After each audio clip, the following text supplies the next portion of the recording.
Ranking all the projects to come out of Phase 4 of the Marvel Cinematic Universe is no easy task, because there are 17 of them. 17! Back in 2017, that was the entire MCU, and now in the span of 2 years, the MCU has almost doubled the Infinity Saga. That is wild. Phase 4 is the most divisive phase of the MCU, with some people eating up the new content and some suffering from Marvel fatigue. But no worries, here I am with the definitive ranking of every film, series, and special presentation in Phase 4 of the Marvel Cinematic Universe.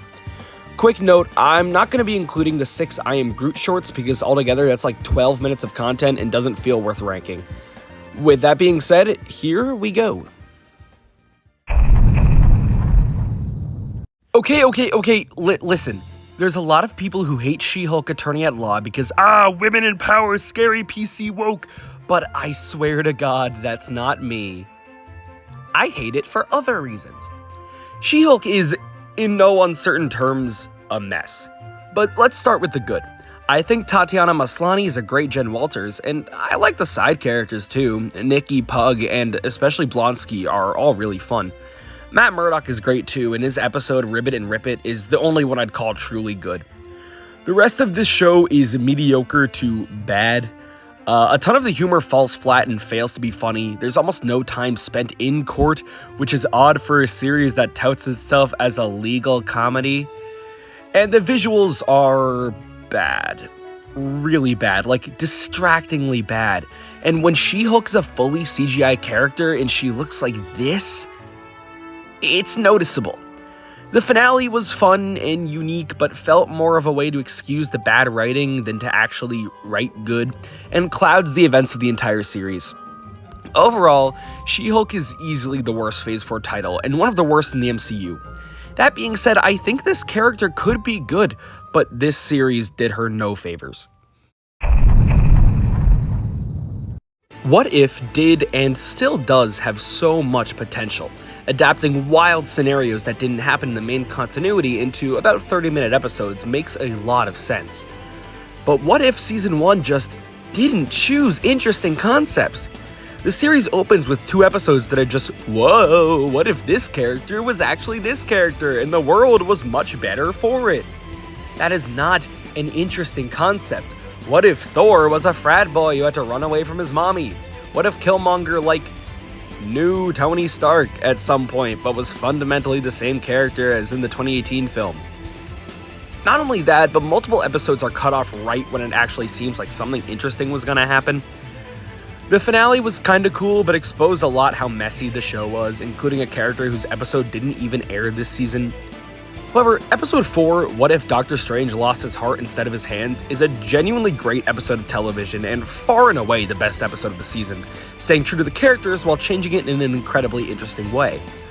Overall, similarly to She-Hulk, What If has phenomenal potential, and the concepts for Season 2 already look more interesting, but Season 1 was a very big letdown.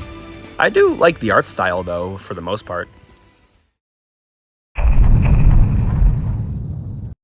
To be honest, I don't think Eternals is a bad film, and while it's far from great, it did not deserve the critical panning it got.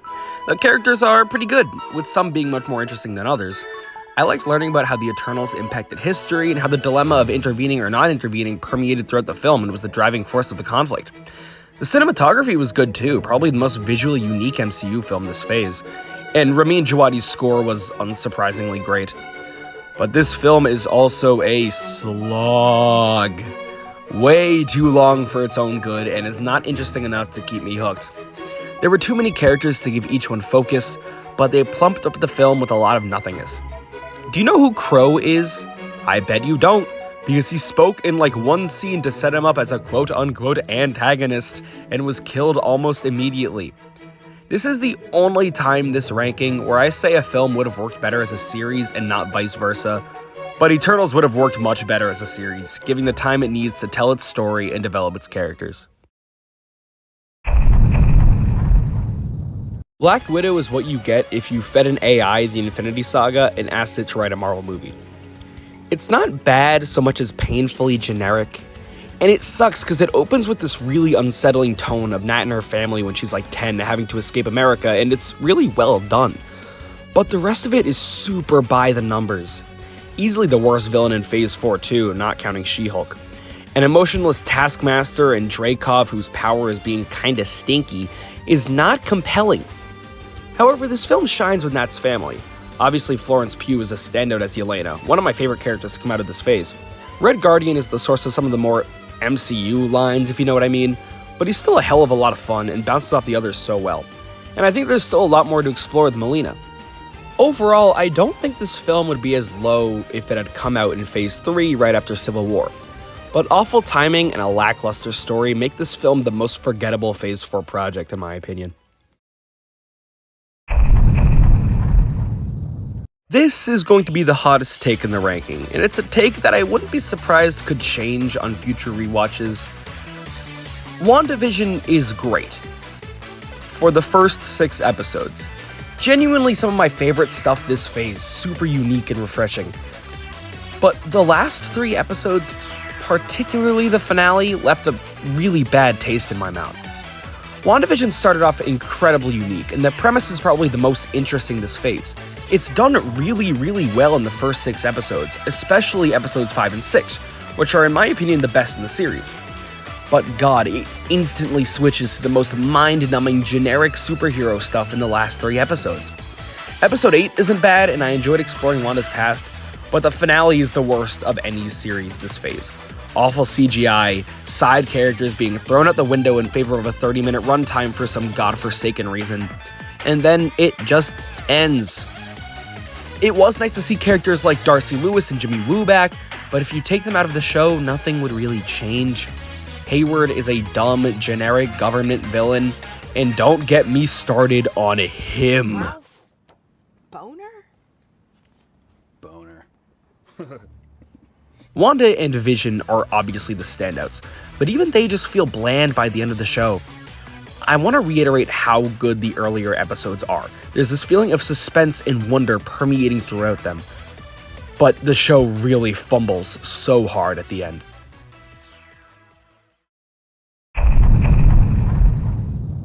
I would be lying if I didn't say Doctor Strange in the Multiverse of Madness wasn't the most disappointing MCU title this year.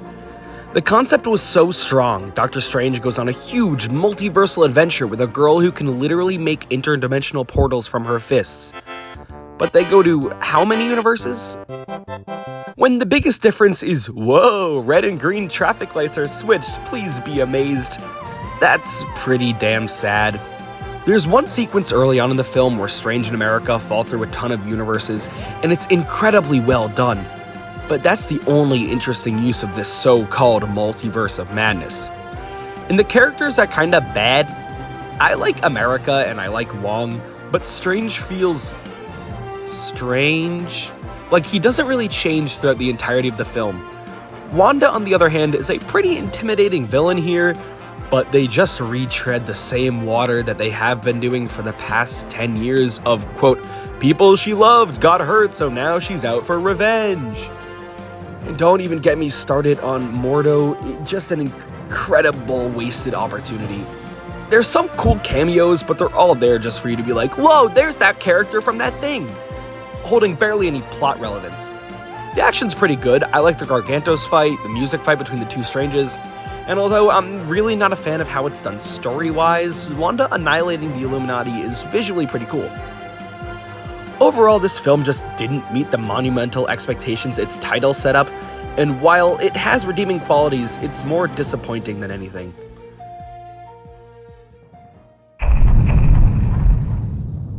Ms. Marvel is another example of what I'll call the WandaVision effect, where the first half is so strong and the second half falls off incredibly hard. The first 3 episodes of Ms. Marvel are great, really great, some of my favorite of Phase 4.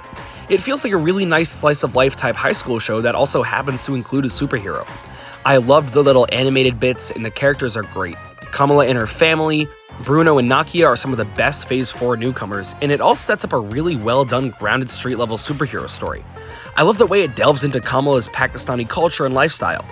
I even kinda tolerate Kamala's power change. So what happened? I'll tell you. They took this very chill, very street-level story and bring in an Avengers-level world-ending threat, and a bad one at that. Najma and the clandestines suck, I hate them. It just immediately makes the story so much less interesting, and their plan is so convoluted. I also really don't like the weird time travel stuff in the penultimate episode because it just felt like a slog and didn't need to happen. The clandestines are killed off in episode 4, so they decide to bring back the street-level plot they set up in the first few episodes of racist DODC agent hunting down Kamala, and it's very fine, the ending is fine, they do something weird with Kamran, but it's all tolerable. But it's really disappointing how promising the series started and how incredibly mid it became. At least they revealed Kamala to be a mutant. That's kinda cool. The Falcon and the Winter Soldier does a lot that I really like. The characters, for the most part, are really great. I already liked Sam, and he's still great here with his new cap suit looking really good. But Bucky was the one who stood out to me. A character who never got enough attention in previous films, Bucky is definitely the most compelling character in this series. The return of Zemo was great, as he's always been one of my favorite MCU villains, and John Walker is great too. Such a fun character to hate, and has some of my favorite scenes in the series. The fight choreography is also really, really good. Specifically that fight in the alleyways of Madripoor, as well as the fight with the Dora Milaje, and the one leading up to John Walker's murder of Nico, which in and of itself was the best and most shocking scene in the series. This all being said, the series suffers the most with its weak plot. Karli and the Flag Smashers are dumb, and there's not a lot I have to say that hasn't already been said. But I'll reiterate how dumb the scene of Karli blowing up that civilian building is, forcing you to hate an honestly pretty reasonable character. The whole Global Repatriation Council conflict is just not well done because it doesn't really have nuance.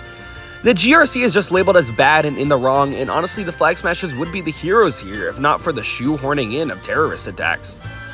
Also, the Sharon Carter power broker reveal was lame. I've heard the rumor that there was a whole pandemic plotline that was cut because of COVID that may have made motives make a little more sense, but we'll never know, so I'm not going to judge that. Overall, I'm not as hard on this series as a lot of others, because there's a lot to like. The action, the characters are all great, but the story leaves a lot to be desired.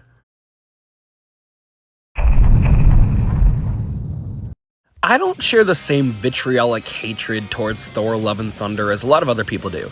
In fact, I did enjoy it, but there's no doubt this film is flawed. Gorr is an incredibly disappointing villain who is somewhat saved by a very strong performance from Christian Bale. You can't call a character the God Butcher and then have him kill like 2 gods on screen. He's just not intimidating. The heroes aren't bad, but they're definitely more annoying and more Flanderized than in Ragnarok. Especially Korg. Korg is used very well in Ragnarok, taking a more supporting role. He's honestly one of my favorite characters in the film. But here he's one of the main cast members, which means every scene he's in, no matter the tone, is undercut by some dumb joke. Which happens a lot in this film. I'm really mixed on the visuals too. Sometimes they look really good, like in the Shadow Realm, which is actually my favorite part of the whole film. But sometimes it's bad. It's real bad. I also really didn't like the whole Omnipotent City section of the film. It felt really bland and boring, which is weird for a city filled with gods. It would have been so much cooler if we saw Gorr come in and start slaughtering them, but of course that didn't happen. I did enjoy the film, however, the score was great. I liked the duo of Thor and Jane more than I thought I would. I liked the Mighty Thor stuff, even if some of it was undercut by jokes. I also really liked Valkyrie and thought she really deserved some more screen time.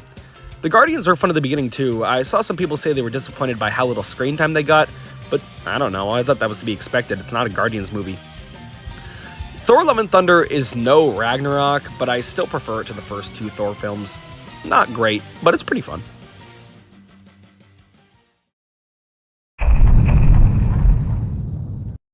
Okay, now we're getting into the stuff that I really liked. Shang-Chi and the Legend of the Ten Rings was really a surprise hit. I had no idea what to expect going in, but I was very pleasantly surprised. The first 2 acts of this film are great. I love Shang-Chi as a character, he's just incredibly fun, and the fight choreography is some of the best in Phase 4, so all of the action is really well done. From the bus fight to the Golden Daggers Club, it's all really good. Wenwu was a phenomenal and probably my favorite Phase 4 villain.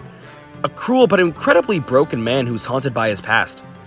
I love the relationships between Shang-Chi, his sister, and Wenwu, and hey, even Katie isn't that bad. This is definitely one of Awkwafina's more tolerable roles.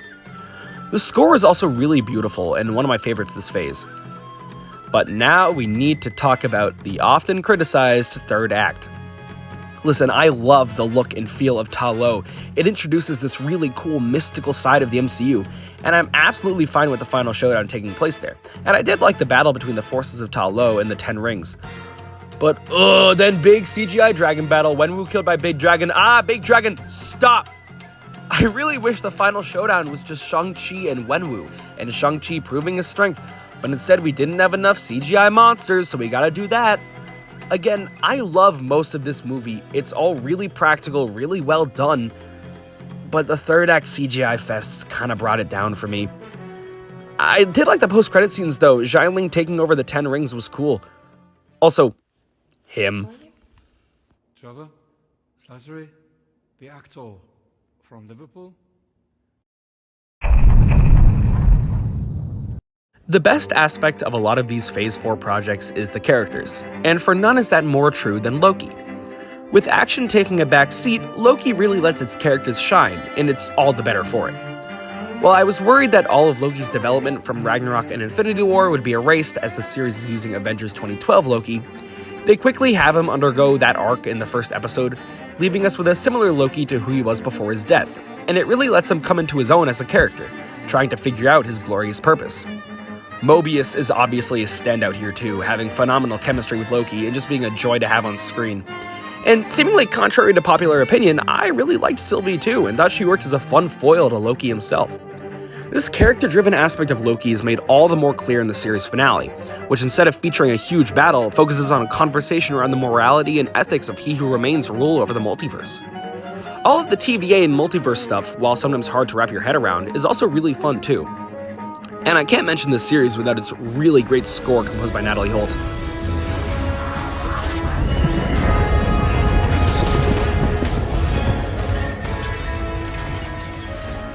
But there's one aspect of Loki that really pissed me off. These characters had no right to do this. Throughout the majority of the series, Loki and Sylvie had gave off much more sibling vibes, at least platonic friends, than anything close to romance. And all of this really gave me the ick. But aside from that, the characters are handled well, and it all made for a really intriguing series. Just break up, please break up, please break up! James Gunn continues to give me superhero stories I never knew I desperately needed. The Guardians of the Galaxy Holiday Special is loads of fun. Opening with this really goofy original song, the Guardians Holiday Special is a wild ride from start to finish. Listen, the plot is dumb and goofy, but it makes for such a good time. Drax and Mantis hunting down Kevin Bacon is a plot only Gunn could have come up with and make work. But aside from the Kratos references and actor bashing, the Guardians Holiday Special has a ton of heart, and we get confirmation of the theory that Mantis was Peter's half-sister, and it is so precious. Honestly, Mantis really stood out to me. She absolutely stole the show and shined as a protagonist, something I really wasn't expecting. The moment between Mantis and Peter is genuinely the most heartfelt moment from Phase 4. The humor in this special doesn't always land, but I could watch Drax and his little funny man for hours. I also absolutely loved the ending, with Groot giving everyone the sculptures of what they were doing at that exact moment. He's a little freak and I love him. This special was a great way to end the phase, and I'm really going to miss these guys in what is probably the penultimate appearance of the Guardians as a full group.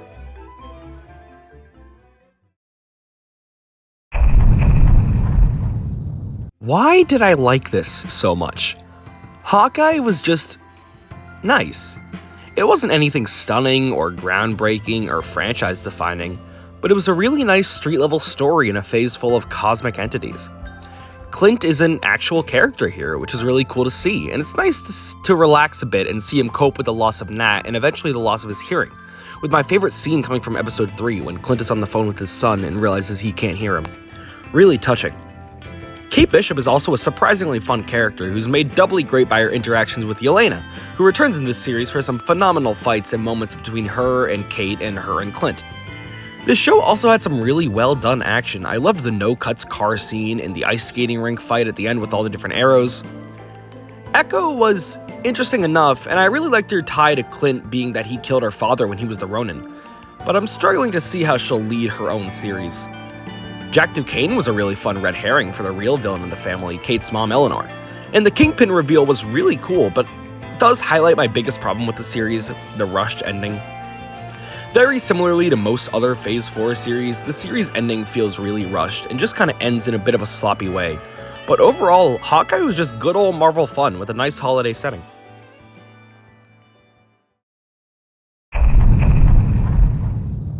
Moon Knight is one of the most separated projects from the grander MCU and is much better for it. Instead of focusing on how many references could be crammed in, a lot more focus was spent on the story and the characters, and it's really great. Oscar Isaac was just phenomenal here. Mark Spector is one of the most interesting characters in the MCU in my opinion, and the way Isaac portrays him is so cool. You can tell whether it's Steven or Mark at any given moment just by the way Isaac holds himself. No words need to be spoken. I like Harrow, and from his first scene he's set up to be a wacko cult leader and he does it very well. And Layla is a fun sort of foily type character to Mark. This series really shines though when it's at its wackiest. Mark and Steven together exploring the asylum in Steven's mind guided by a hippo is wild and fun. And watching Mark's backstory was the most on edge I've ever felt in any MCU project. Khonshu was a really cool character too, not just visually but the way he acts both as an ally and an antagonist to Mark. I do have one big problem with the series, and that is its weird rejection of action. For a series about Moon Knight, the actual Moon Knight suit is rarely ever seen in action, which is a shame because of how cool it is. The show really should have been called Mark Spector, honestly. But they also sacrificed what could have been really cool action scenes in favor of keeping the secrecy of Jake Lockley, which I could have excused earlier in the series if it wasn't for it happening during the climax of the finale, just cutting to the end of a probably very cool fight scene. The Jake reveal was cool, but not worth the sacrifice. That being said, Moon Knight is my favorite series so far, really well done plot-wise, and I really hope we get some actual Moon Knight action soon.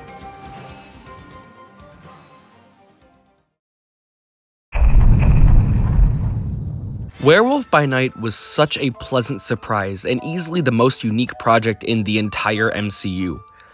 Michael Giacchino, probably my favorite film composer of all time, gets to flex his directing skills in this very fun supernatural horror special. All of the hunters are really unsettling and cartoony, which makes for great juxtaposition between them and the more modern Elsa Bloodstone, who is such a badass here. Jack Russell is also great, both as himself and as Werewolf by Night. The premise and the black and white aesthetic allows for some of the most violent action in the MCU, from Elsa's multiple sword kills to Werewolf by Night slashing people's throats out. The special also has probably the best shot composition in Phase 4, Jack's transformation happening in the shadows with a focus on Elsa, and this phenomenal fight scene as the door closes. And obviously I can't talk about this special without talking about Man-Thing, who is not only just very cool looking visually, but also super charming without saying a word. And it makes it all the more interesting when he burns heads off, with the Verussa kill being especially cool. Verussa herself is also a very fun, over-the-top, cartoonishly evil villain here. And the way the special ends with Somewhere Over the Rainbow as color fades back in is a really great finale. Werewolf by Night has a bit of a slow start, but once it starts rolling, it never stops, and makes for an incredibly unique offering from the MCU. It's no secret that I'm not a huge fan of the first Black Panther film as many others are, but god did I love Black Panther Wakanda Forever. Getting my grievances out of the way really quickly, the Everett Ross Val storyline was a waste of time, and Riri Williams seems like she was just shoved in the film to promote her series. Also, there was a weird amount of blood avoidance here, which is like, yeah, the MCU is not very violent, we all know that, but like, it's never been as scared to show blood as it is in this film. But with all that out of the way, Wakanda Forever is a beautiful tribute to Chadwick Boseman and a beautiful film in its own right. All of Wakanda shines here and feels alive, and they deal with the death of T'Challa in a very respectful way. I was iffy on Shuri being the next Black Panther. I would have rathered it be someone else at first. But Letitia Wright absolutely proved herself here. In fact, all of the acting in this film was S tier. Angela Bassett absolutely knocked it out of the park, especially with her scene bemoaning Okoye, and her having such a large and impactful role in the film made her death be all the more devastating, yet necessary in a way, as it sets up the crazy fake-out that is Killmonger in the ancestral plane when Shuri takes the heart-shaped herb. And I haven't even talked about Namor yet. I absolutely love his backstory and the backstory of the Talokanil, and he really feels powerful enough to take on a kingdom like Wakanda. I'm really happy they learned from their mistake of killing off Killmonger and letting Namor survive. And while the first film has some of the worst and most infamous CGI in the MCU, I think it looks really good here. The Talokanil look great, and all the action is really well done, especially the duel between Okoye and Atuma. This looks great. I knew from the trailer that Wakanda Forever would be something special, and it is, proving that even without T'Challa, Wakanda still has stories to tell.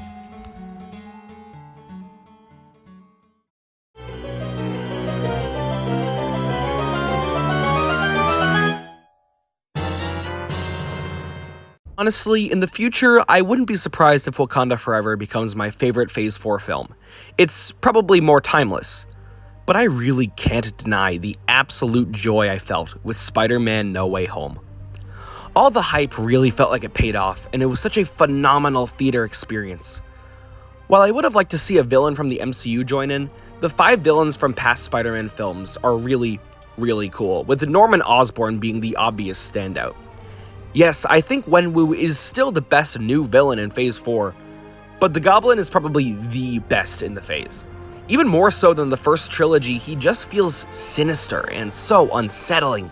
His interactions with Peter are so good. May's death hit like a truck too. They really give it the time to make you feel like she's okay, she's good, and then bam, she's dead. The inciting event with Peter going to Strange for help, while definitely a dumb decision, does feel in line with the personalities of the characters, contrary to a lot of popular opinion. Doctor Strange is not as stoic as a lot of people think. He's arrogant and conniving, and even says earlier in the film that he erased Wong's memory of a party, so it all makes sense. But obviously, I need to talk about the return of Tobey Maguire and Andrew Garfield. Everything in the third act is picture perfect, from the introduction to the fight scenes to the interactions between the 3 Spider-Man. It's all so good. Learning that Tobey Peter has settled down and kind of relinquished the Spider-Man mantle, while Andrew has darkened it and become more violent, makes a lot of sense too, which leads up to the 2 defining moments of their characters. Tobey preventing Tom from killing Norman, and Andrew saving MJ from the fall, something he couldn't do in his original film and what drove him to this darker path. But neither of the old Spider-Men overshadow Tom. He really comes into his own as Spider-Man, and the end of this film really feels like the beginning for him, with this trilogy being more of an origin story. Ned and MJ forgetting Peter hits so hard, and the final swing with Peter's homemade suit is so impactful. Yes, this film relies on nostalgia, and yes, it is weaker on rewatch knowing what's gonna happen. But God, that does not change the fact that it is just a great Spider-Man film, a great superhero film, and a great film in general.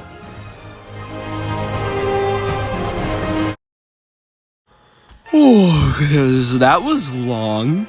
I wanted to get 2 videos out by the end of 2022, and that's looking, well, I'm definitely not getting 2 out, and I probably won't even get this one out. But I hope in January I can get these videos out, because I'm really happy with this one, and there's another I want to do, but I'm not going to stretch this out. Thank you all so much for watching. Let me know your rankings in the comments if you want to do that. Please like the video if you liked it, dislike it if you dislike it. That's been me. Thank you.